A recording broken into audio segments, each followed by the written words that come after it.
Сәлем баршаларыңызға. Бүгін мен сіздермен бірге кішкентай ай тоқаш печенесін дайындайтын боламын.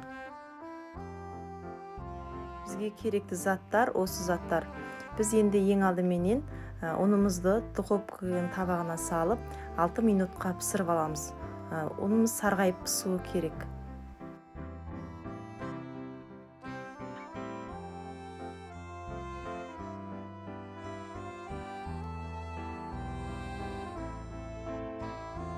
Біз енді бос ыдысымызға осы ай тоқашымыздың ішкі қимасын дайындаймыз. Ең алдыменен жаңағы пісіріп алған ұнымызды саламыз.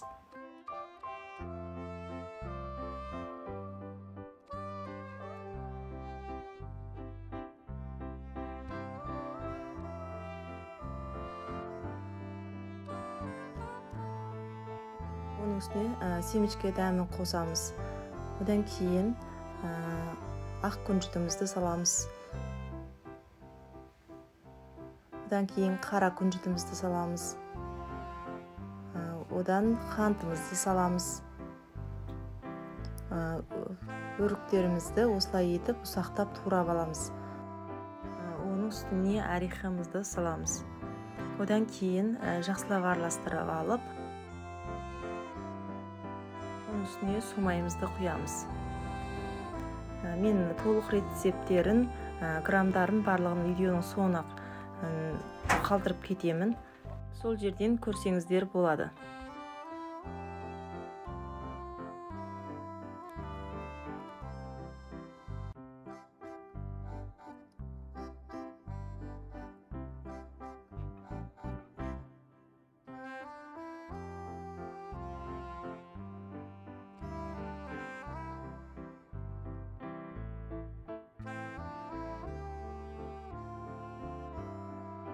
Қимамыз осындай болады. Біз енді оны қолымызбен домлақтап аламыз.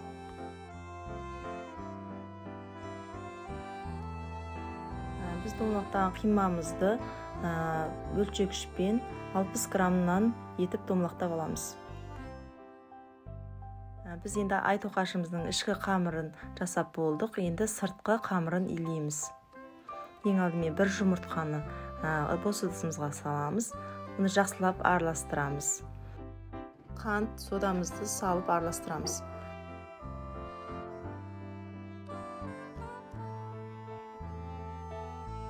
Оның үстіне сумайымызды және балымызды саламыз. Салып, жақсылап тұрып араластырамыз.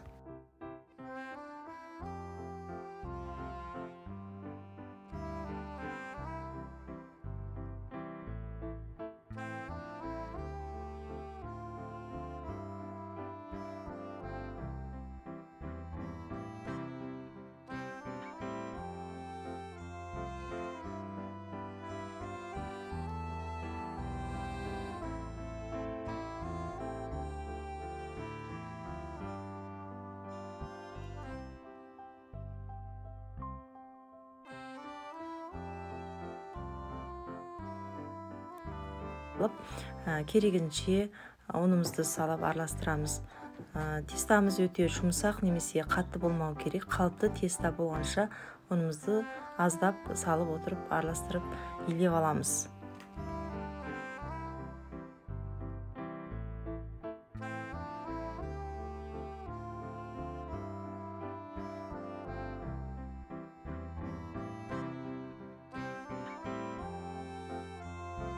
Біз тестамызды осылай етіп илеп алдық. Біз енді тесталарымызды начинканың сыртына тура келетіндей етіп бөліктерге бөліп аламыз. 43 граммнан болуы қажет.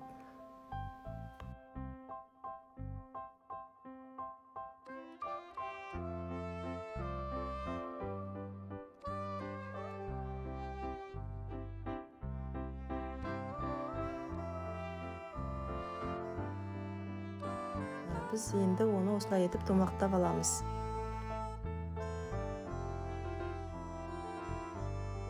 Біз енді нандарымызды осылай етіп жайып, алдында жасап алған начинкамызды осылай етіп түйеміз.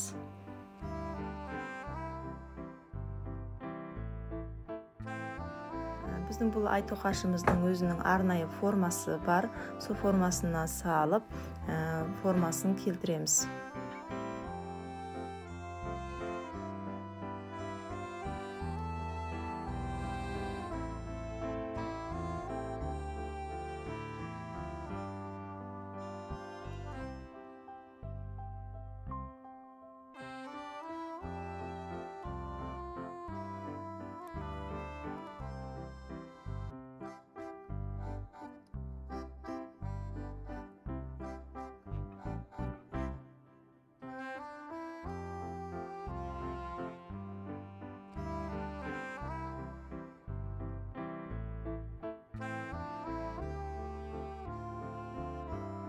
Мен ай тоқаштарымды осылай жасап алдым. Енді мен оны 180 градуста 20 минутқа қойып пісіріп аламын. Менің ай тоқаштарым әдемі болып пісіп шықты. Егер де видео ұнап жатса, тіркеліп лайк басып кетуді ұмытпаңыздар. Сіздермен болған Гүлжәмила Доманқызы. Ас болсын.